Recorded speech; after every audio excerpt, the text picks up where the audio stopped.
সম্বল ভট্টাচার্য। আমি আজকে একটা ছোট্ট কমেডি স্ক্রিপ্ট তৈরি করেছি, জানি না আপনাদের কতটা ভালো লাগবে। সেটা প্লিজ আপনারা একটু মনোযোগ দিয়ে শুনুন। আর যারা বাংলা বোঝেন না তাদের পাশে যদি এরকম কেউ থাকে বাঙালি, প্লিজ তাকে বুঝিয়ে দিন, কারণ বাংলা কমেডিগুলো বাংলাতে করলেই ভালো লাগে। আচ্ছা, তার আগে আমি শুরু করার আগে দুটো জিনিস করতে চাই। একটা হচ্ছে বিধিবদ্ধ সতর্কীকরণ বা লিগাল ডিসক্লেমার। একে মানে হচ্ছে যে আমি আজকে যা প্রোগ্রামে যা যা বলবো, যদি তার সাথে কারোর কোনো মিল থাকে তার জন্য কিন্তু আমি বা ডব্লিউটিসি দায়ী নয়, এটা বলে দেবেন। আমি শিখিয়ে ছেলে, আমাদের পাড়াতে একজন থাকতেন, তার নাম হচ্ছে পচাদা। পচাদা আমার হিরো ছিল। আমি পচাদাকে যখনই দেখতাম মনটা আমার ভরে যেত, আর মনে মনে ভাবতাম যে আমি পচাদার মতো একজন নায়ক হতে পারতাম। কারণ পচাদা যেমন সাজতো, মুখে দামি সিগারেট, মানে দামি বলতে চাবি না, সিগারেট নিয়ে, আর মানে দারুণ দারুণ স্মার্ট কথাবার্তা বলতো। যেমন বলতো, এই দেখ নেতাজি আর পেঁয়াজির সাথে তুলনা করবো। আমি শিখলাম, বাহ বাহ, দেখ খাটের তলা আর আগর তলা এক নয়, সেটাও শিখলাম। তো এই পচারা বিধি অঘোর নিয়মে পাড়ায় একটি মেয়ের সাথে প্রেমে পড়ল। মেয়েটির নাম আমরা ডাকনাম দিয়েছিলাম মেয়েটি খেপিদি।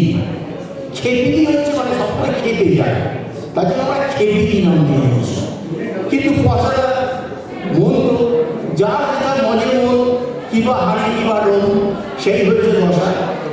এইবার এই পচারা তোমার একদিন খেপিদি কলেজ থেকে ফিরছে, হঠাৎ দেখি হয়তো কোনো সম্ভব একটা কাজ করি, আমি অ্যাপ্রোচ করছি, বুঝেছিস? আমি তো মনে হচ্ছে গেড়ে ছেলে মাত্র না খেয়ে যায়। ও এবার দেখেই বললো খেপিদিকে, तू मेरी है प्रेम की भाषा, लिखता हूँ तुझे रोज जरा सा, बोले परस्पर है कागज भरिए दो। আর খেপিয়ে চলে গেল কাগজ করে। দেখলাম আমি বাহ, আমার কিছু কোনো সম্ভব, কাজ হয়ে গেছে। হেসেছে মনেই হেসেছে, ও চিঠি নিয়ে গেছে আমার কাছ থেকে। ও পাগল কথা।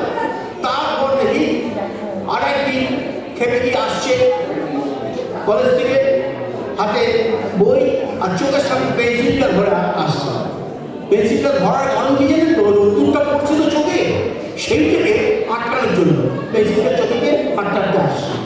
এইবার পচাটা দেখি मेरे सपनों के रानी का तो आएगी तू, आई तू मस्तानी का तो जाएगी तू, कितनी जाए जिंदगानी का तो आएगी तू, चलिया तू चलिया।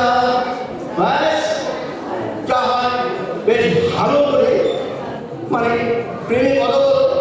কিন্তু পচাটা বিয়েটা খেপিমণির বাড়ি থেকে মানতে চেয়েছে, কারণ তারা বলছে যে না, এ বিয়ে আমরা দেবো না।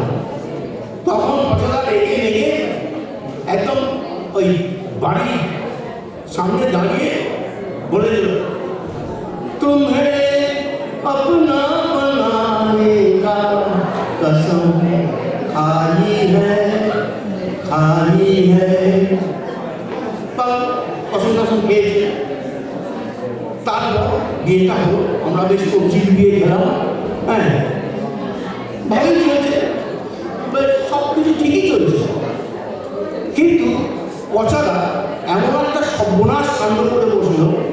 একদিন সকালবেলা খেপিদি চান্ডাল করে চুল আঁচড়াচ্ছে, আর ওই দেখে আপনার পচারা একটা গান বলল, तुम जो मिल गए हो तो ये लगता है ये जहां मिल गया।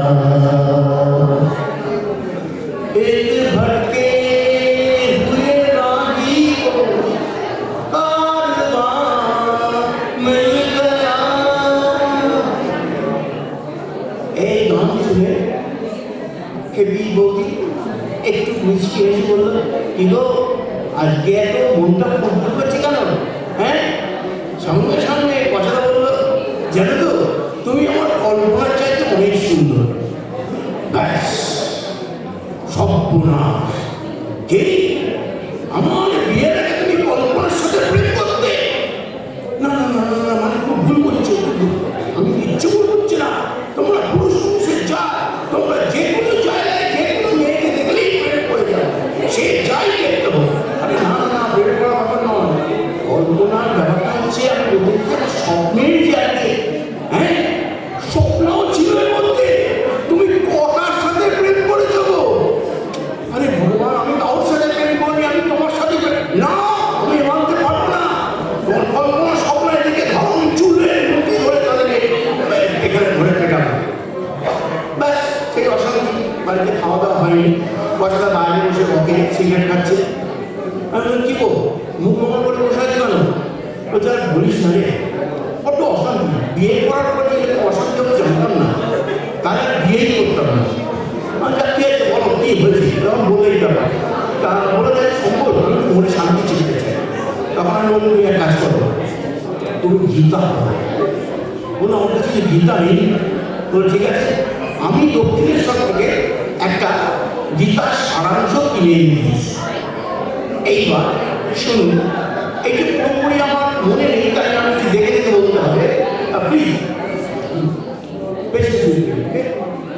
তা এইবার বছরা উঠে ঘুম থেকে উঠে চা নিয়ে বসে পড়ছে, যখনই সময় হয় তখনই পড়ে যায়। এদিকে বউয়ের মেজাজটা কিন্তু চরমে উঠে আছে, কারণ কাজের বাড়ির কাজের লোক আছে, আর এদিকে প্রচণ্ড বৃষ্টি হচ্ছে, মানে চতুর্দিকে জল জমে আছে, যেটা কলকাতা নর্মালি হয়ে যায়। হ্যাঁ, তার মধ্যে বাড়ির কাপড় কাচার লোক আসেনি, রান্না করার লোক আসেনি, আর বৌদি সব কিছু নিয়ে পড়ছে, আর এদিকে পচাটা গীতার সারমর্ম করছে। পচাটা সবাই প্রথম মানুষটা বললেন, যা হয়েছে তা ভালোই হয়েছে।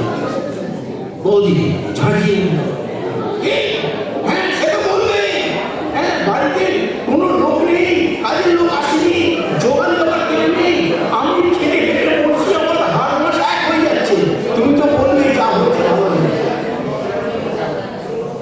দ্বিতীয়বার অচেতা বললেন, যা হচ্ছে তা ভালোই হয়েছে।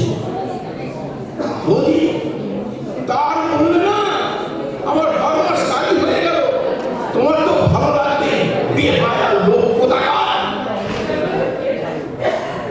তৃতীয় লাইন পচাদা বললেন, যা হবে তাও ভালোই হবে। বৌদি কি বললেন?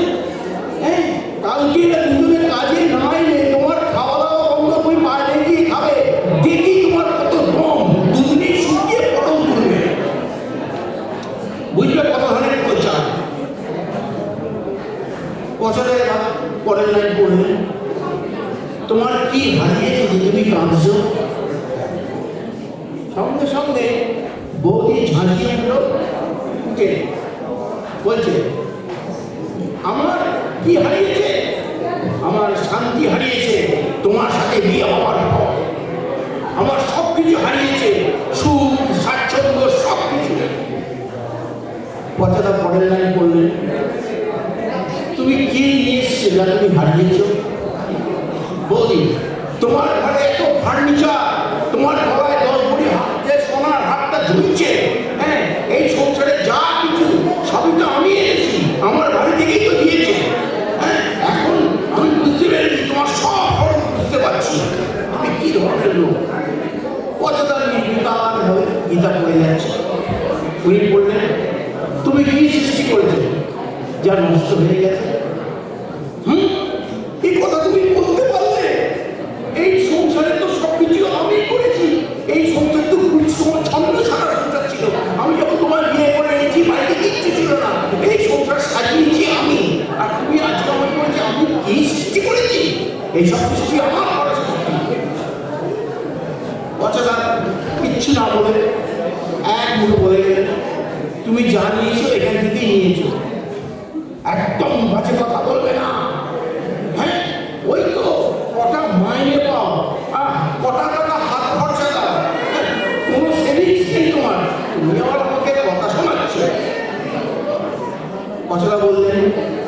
যা দিয়েছো এখানেই দিয়েছো। এই একটা কথা একদম সঠিক বলেছ। কি আর তুমি আমাকে সরি তুমি জানি হ্যাঁ যা তুমি স্বীকার করলে তোমার সংসারে সব কিছু আমি দিয়েছি। এই বলার পর পচাদা বললেন আমার আজ যা আছে কাল তো অন্য কারো ছিল। বৌদি ব্যাস সঙ্গে সঙ্গে আর কথা বলতে হবে না। হ্যাঁ আমি জানি যে অনেকগুলো তোমার মা ছিল ওই দিয়েছে, ওই তো পাতলা পাতলা দুটো চুড়ি হ্যাঁ উনি আমাকে দিয়েছে, তার জন্য ওই এত কথা ওই কানের পাতলা দুটা তো কানের থেকে পড়েই গেছে। পচাদায় পরে বললেন পরশু সেটা অন্ধকার হয়ে যাবে। ব্যাস তা আর জানি না, তোমাদের পুরুষ মানুষকে ভালো মতোই চিনি। আমি যেই যাব সঙ্গে সঙ্গে তুমি আরেকজনকে বাড়িতে আনবে আর আমার জিনিসগুলো তাকে দেবে, সেটাকে আমি হতে দেবো না, বুঝেছ? পচাদা বললেন পরিবর্তনই সংসারের নিয়ম। সে তো হারে হারে মজ্জায় বুঝতে পারছি। তুমি আমাকে যখন বিয়ের আগে বলতে আমি ছিলাম 600 মিলিলিটারের পেপসির বোতল, আর আজকে তুমি আমাকে বললে আমি নাকি কোকা-কোলার 2 লিটারের বোতল হয়ে গেছি। মানে বুঝতে পারলেন আমি ফিগারের কথা বলছি। যাই হোক এত কিছুর পর বৌদি ঝামটা শোনার পর পচাদা কিন্তু এক গীতার আওয়াজ দিতে থাকবে। আমি জানি না তাদের সংসারে কোনো শান্তি এসেছে কিনা। আমি শুধু একটা কথাই বলবো যে এই যে দৈনন্দিন জীবনের ব্যাপার মনে হয় কোনো একটা সময় তারা সম্মুখীন হয়ে চলে আসবে। নমস্কার।